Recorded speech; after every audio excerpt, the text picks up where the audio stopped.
Hey, what's up everybody? Today I am super excited to be working with Sweetwater to take on a very important topic in this modern music industry, and that is tracks rigs and backing tracks. This is something that is used by artists of every size all around the world. It's used by so many churches, it's used by bands, and also very specifically drummers are oftentimes running backing tracks. And so it's so good to have your own setup, to know how to run Ableton, to be able to open the doors to more opportunities for yourself as a drummer and a musician. And so today I'm going to take this gear over here and I'm going to turn it into an awesome tracks rig, and I'm going to show you how to do it. I'm going to show you how it works, what gear you need to make an awesome tracks rig, and I'm going to give a quick intro here for those of you who have never heard about backing tracks or are super new to the subject. But if you are already familiar and just want to see me put the thing together, then skip ahead to the minute and second listed over here. So let's get started with a backing tracks rig.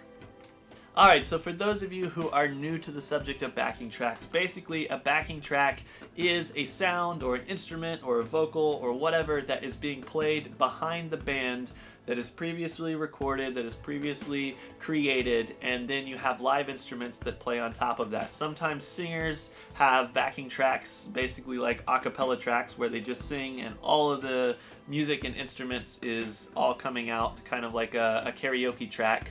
But in more situations, in terms of actual performance live nowadays and in churches and worship venues, what happens is your backing tracks play the instruments that you don't have on stage, or add additional instruments to help fill the sound out. Things like really crazy, samples, synths, and things like that that just can't be recreated live, or you don't have the personnel and musicians to recreate them live, because some of these songs that are on the radio now and some of the artists out there have such full songs with so many samples and things going on that if you had enough people with keyboards and different instruments playing them on the stage, you'd have 20, 30 band members, and you just can't do that. So you choose the most important parts you want to play live and you put the rest of it in the backing tracks. There's typically a click and a guide also in the backing tracks so that everyone can stay on the guide and the click, which is in time with the backing tracks, so that your audience out front hears the live music that's being played by musicians at the same time as the backing tracks that are being sent to the front of house, to the board, wherever, via your computer setup and your Ableton tracks rig. Ableton is the most prominent player in the tracks world, although you can use other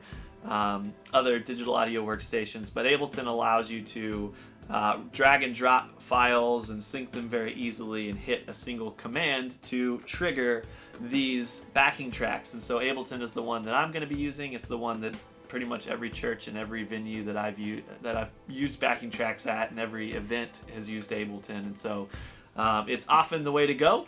And today I'm going to talk about it. So now that you have a little bit of an idea of what backing tracks are, I'm going to show you how to put together a backing tracks rig. So let's get started. Alright, so a quick overview of the pieces of gear that I'm going to use in this build, and generally the pieces of gear that you would need to create something like this at your church or for yourself as a drummer or a musician that wants to have an Ableton tracks rig. In this case, I'm using more affordable components.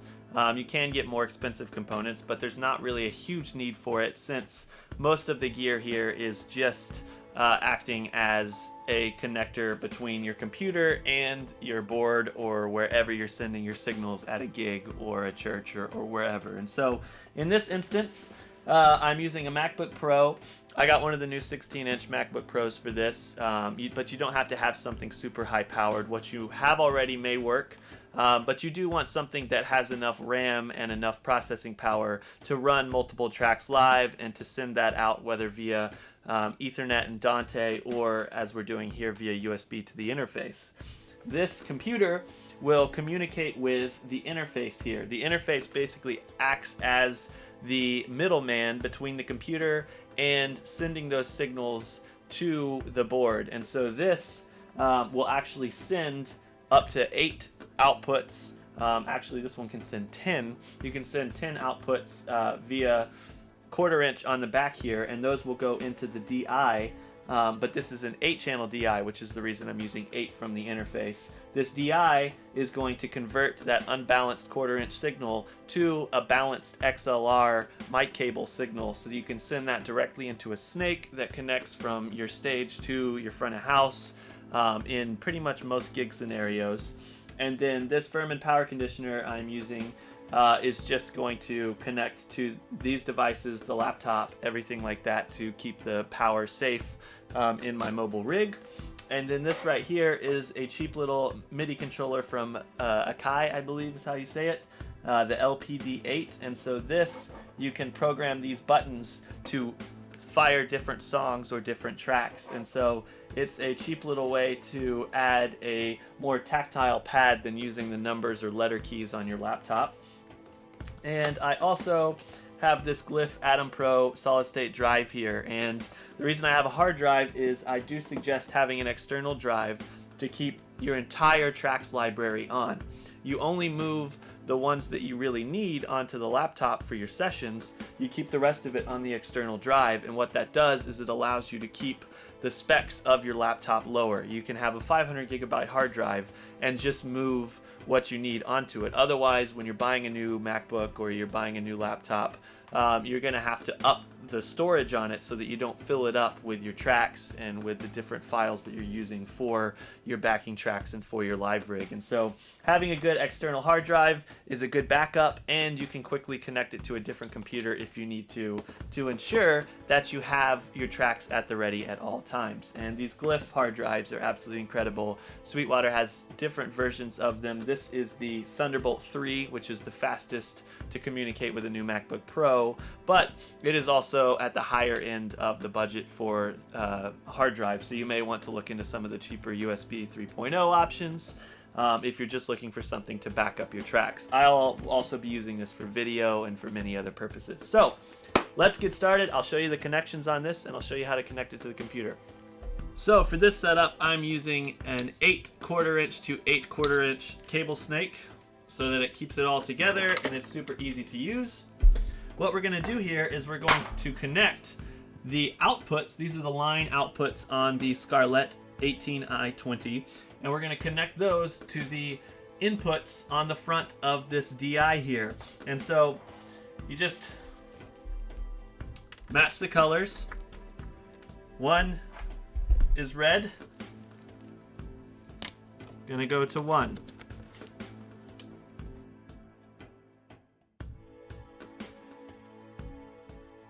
Now, your line outputs on the interface that's connected to the computer are now going into the inputs on this DI box here. Then,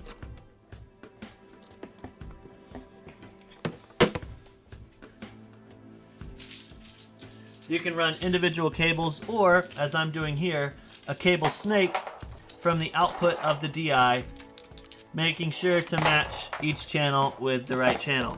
So channel 2,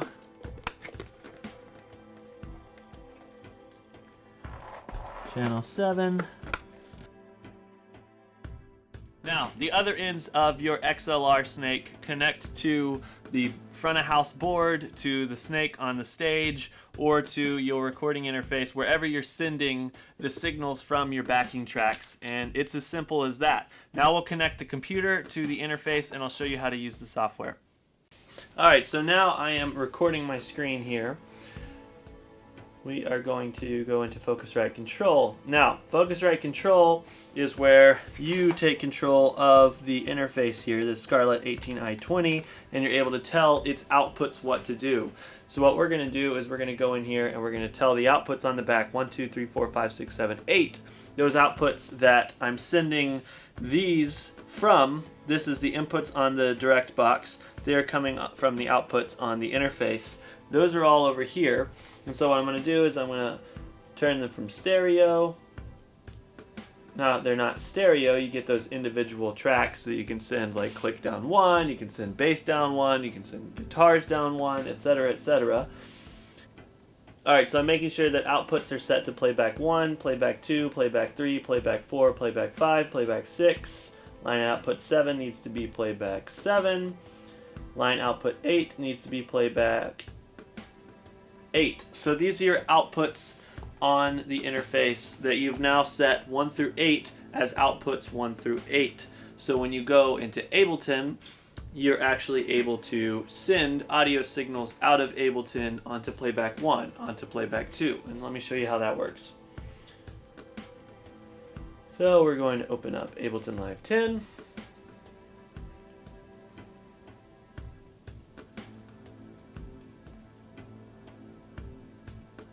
Full screen this. Alright, so once you're in Ableton here, you've got all of your different channels. So these are your MIDI, then you've got audio, you've got reverb, delay. There's so many different things you can do with the Ableton program. I've barely scratched the surface with Ableton. I've pretty much just used it for tracks, but you can use it for all sorts of, actually like a digital audio workstation where you record into it, you sample from it, you use MIDI controllers. It's insane what this program can do. And the suite has everything for it, so it's awesome. Now, I'm going to show you a quick sample of how to set up Ableton to send those audio files through your interface to your DI and then to the front of house. And so I'm going to drag a song over here into the audio slot on channel 4. Now, so Locked Out of Heaven by Bruno Mars is on audio channel 4. Now, in your real world situation, you probably will end up using like a bass track for whatever song you're playing, or like a synth pad, or etc., background vocals. You wouldn't necessarily use this song, but in this case, that's just what I'm going to put there for a second. Send audio to external out. We have to configure what's going on here. Now, we're going to use the output device of the Scarlett 18i20. So we click on that, and then we're going to configure the output. So right now, it's only allowing us to use outputs 1 and 2. So we're going to switch it to using 3 and 4, 5 and 6, 7 and 8. So now we have up to 8 outputs on this. So we're going to click OK. Now that we've configured it, we can go in here, and it's audio to external out. Then we can choose to put it on a specific channel. So say we want Locked Out of Heaven to play on channel 4, we do that.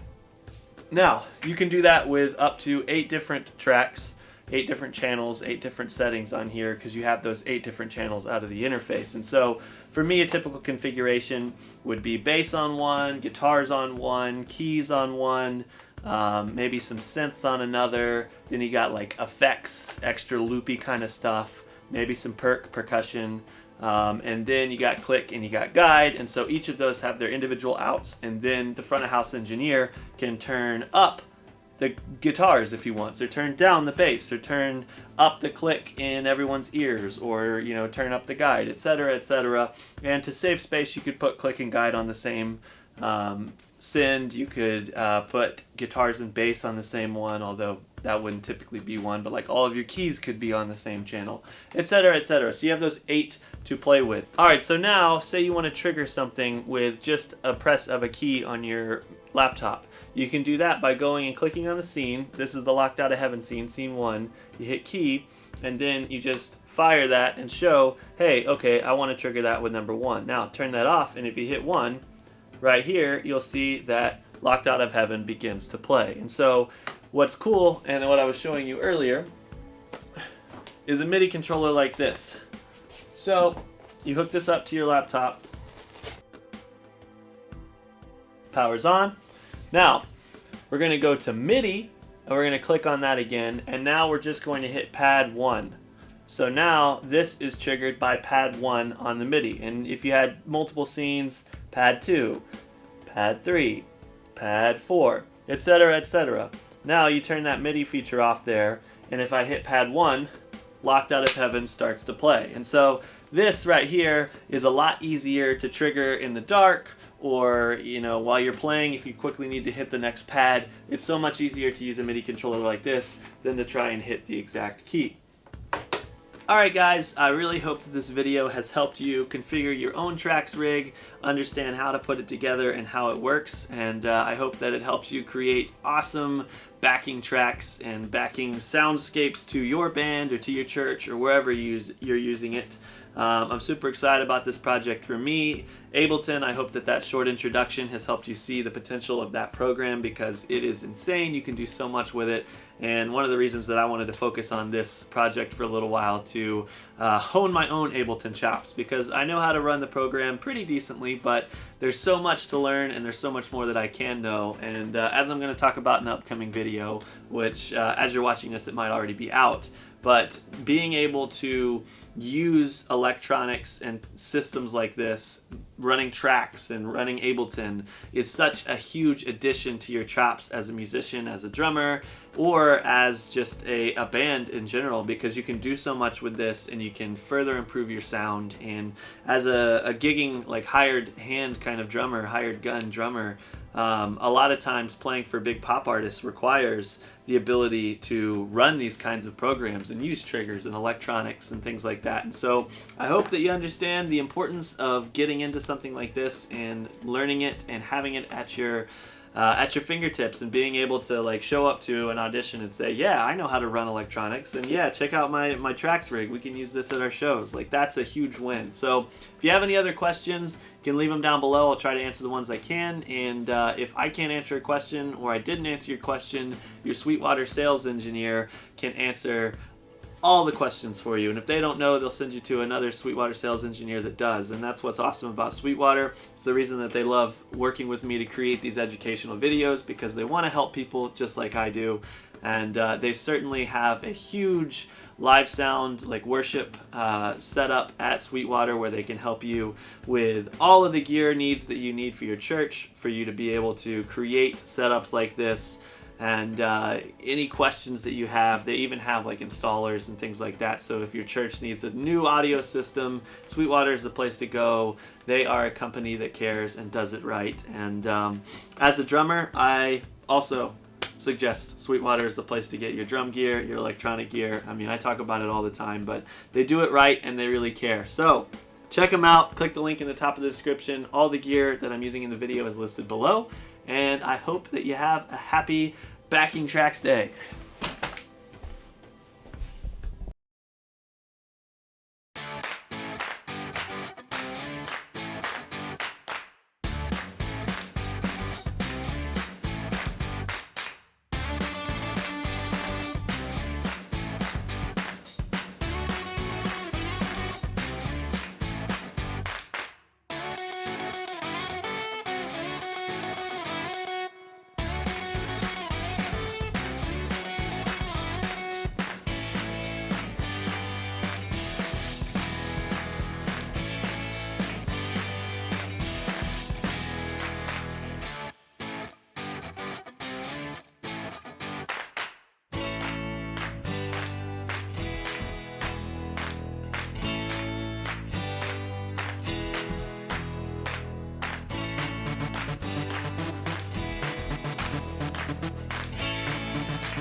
All right, here it is, the ultimate tracks rig here.